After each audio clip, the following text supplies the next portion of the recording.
Arizona, 2052. The sun tore across the sky like a blade of fire. The desert stretched endlessly, and from the cracked earth rose towers so massive they looked unreal. People called them Heir Vera's miracles. Inside a glass-walled apartment in Phoenix, Nova Marcellus stood frozen, her reflection blurred in the window. 30 years old, a climate engineer designing cooling systems for cities swallowed by the desert.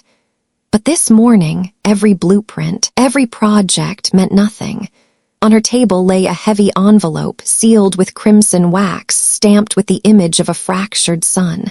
Hale and Burnham, a law firm whose name only appeared in the orbit of empires.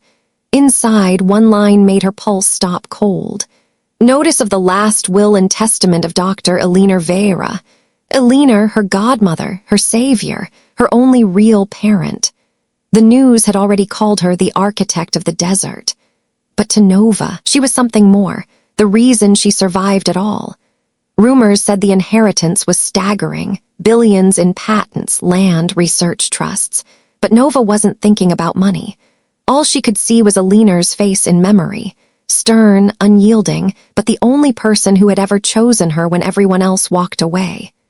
Tomorrow, at 10 a.m., in the Phoenix courthouse, the name Nova Marcellus would be spoken in a room full of strangers. She believed she would walk in alone. What Nova didn't know was this. The past she thought she buried 16 years ago was already on its way back to claim her. Downtown Phoenix. The courthouse stood like a fortress of glass and steel, sunlight blazing across its mirrored walls. Nova walked up the steps with steady strides, the desert-toned suit clinging like armor. Every button fastened, every detail deliberate, Heir would have approved. Inside, the air buzzed with whispers. Lawyers flipped through leather portfolios. Footsteps echoed down marble halls. Nova sat near the front, hands clasped, jaw set. She wasn't here for a fight. She was here to honor Heir. The executor, a man with silver-rimmed glasses and a voice like dry paper, cleared his throat and lifted the will. The room went silent. And then, the heavy courtroom doors creaked open. Two figures slipped in. A man and a woman, clothes faded from years of hard living. Their faces were older, rougher, but unmistakable. Nova's breath caught in her throat. 16 years of silence collapsed into a single heartbeat. Her father's lips trembled into a nervous smile.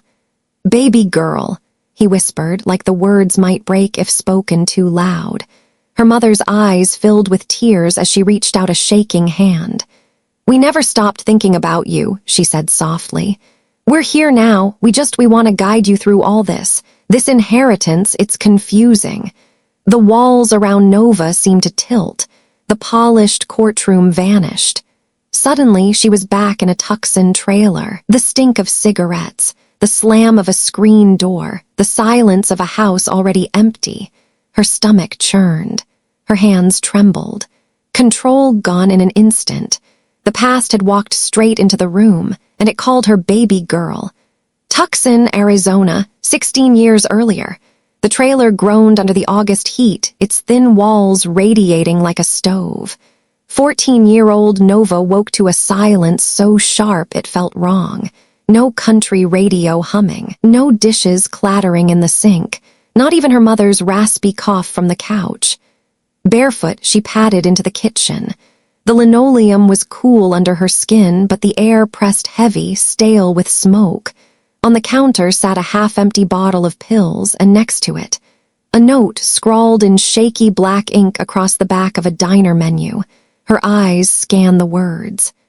"We can't raise you. Heir will. She's better for you. Don't follow us." The paper slipped from her fingers as if it had burned her. Her chest seized, her throat tightened. The silence grew deafening. She ran to the window. The old Ford pickup was gone, so were her parents. By nightfall, the desert wind kicked dust against the trailer door. Headlights cut through the dusk. A solar-powered Jeep rolled in, humming like a machine from the future. Out stepped Dr. Heir Vera, tall, severe.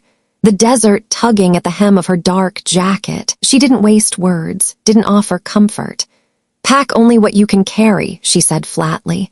"We don't waste space here." Nova's small hands shook as she stuffed a backpack. A few clothes, a broken journal, and one photograph of her parents she couldn't let go of. Questions clawed at her chest. Why did they leave me? Why Alina? Why now? But Alina was already at the door waiting, and the desert didn't wait for anyone.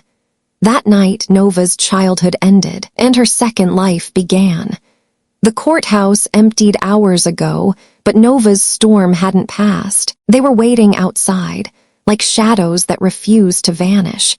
By evening, she found herself across from them in a dim desert restaurant.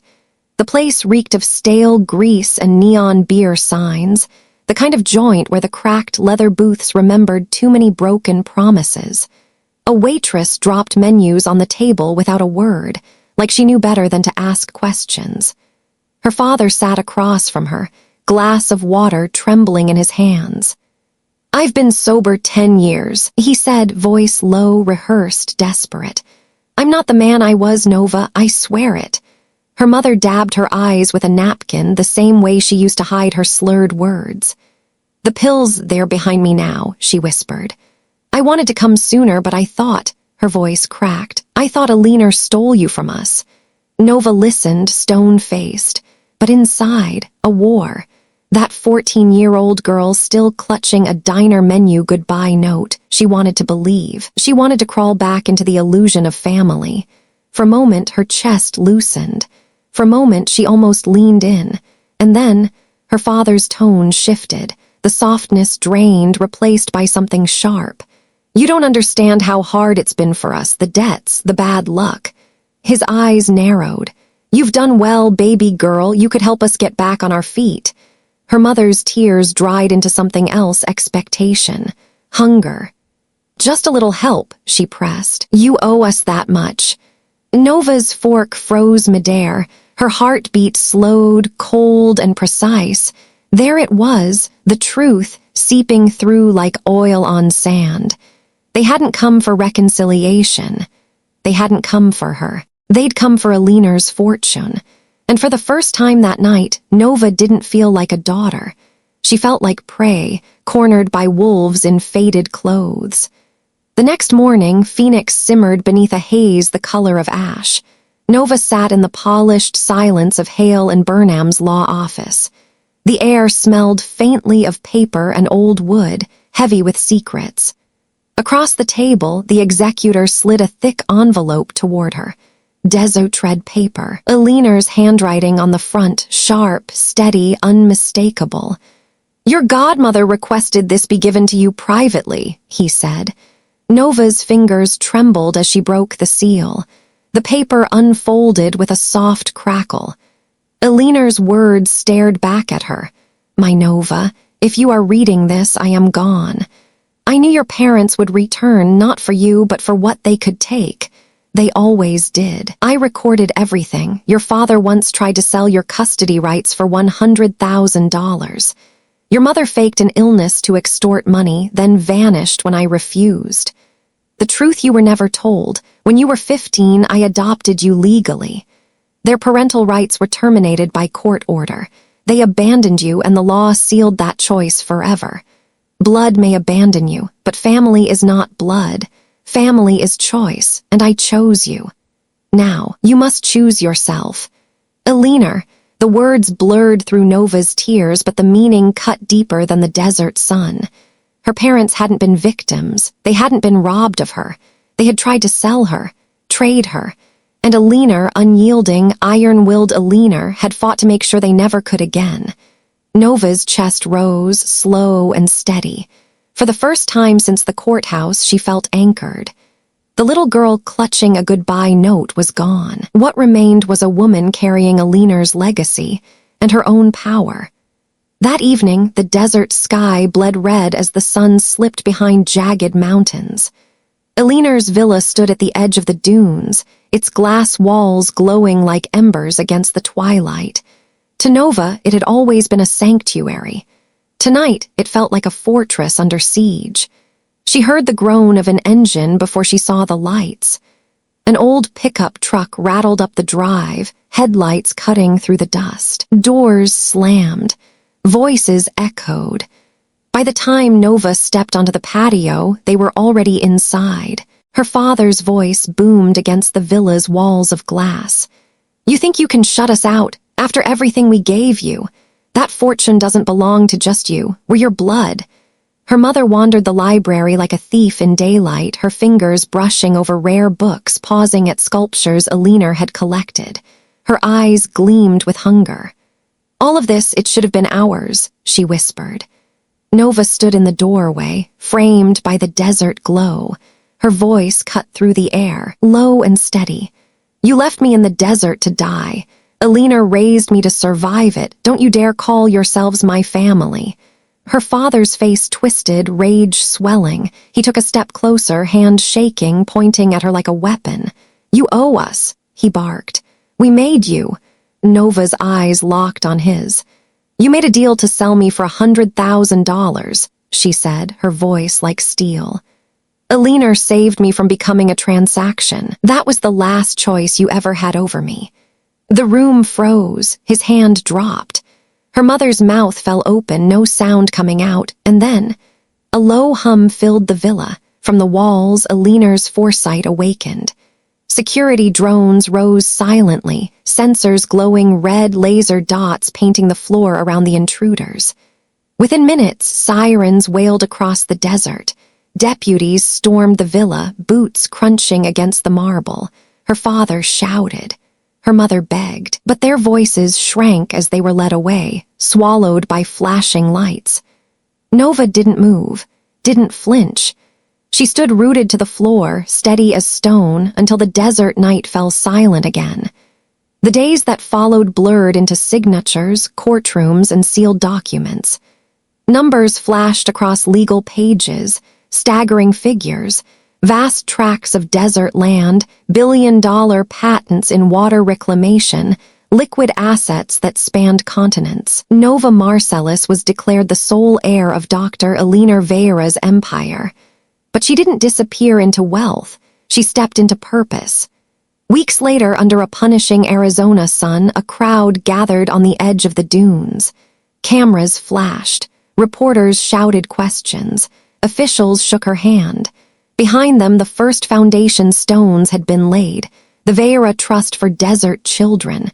Schools. Shelters. Safe havens for kids like the girl she once was, forgotten, abandoned in silence. Nova stood at the podium, the desert heat pressing down on her shoulders, but her voice was steady. "Alina once told me the desert only swallows those who walk it alone. I won't let another child walk it alone." The applause was thunder, but her eyes caught only one thing, a little girl, no more than 10, standing at the edge of the crowd.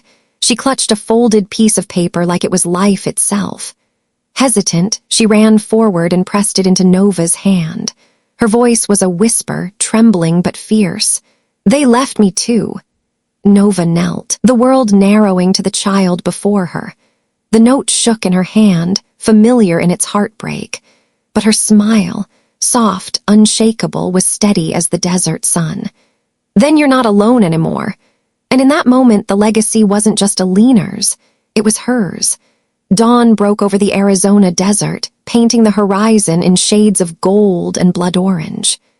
The first rays of light spilled across Alina's towers, making them blaze like monuments carved from fire and glass. Nova stood alone on the villa's balcony, the desert wind lifting strands of her hair.